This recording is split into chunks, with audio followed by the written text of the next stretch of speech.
Hi guys, in this video we'll talk about how to get multi-snap on Snapchat on your iPhone or Android.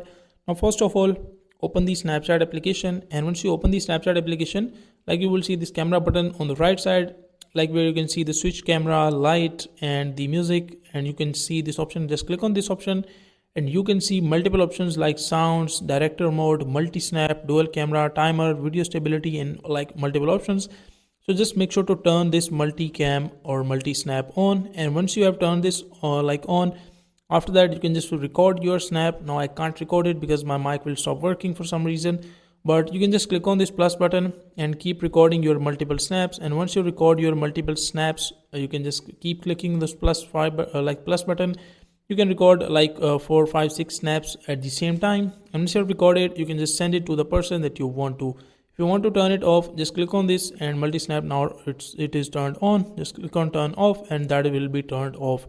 So that is a simple and easy process of how you can turn on the multi snap option inside the Snapchat on your iPhone or Android and use it.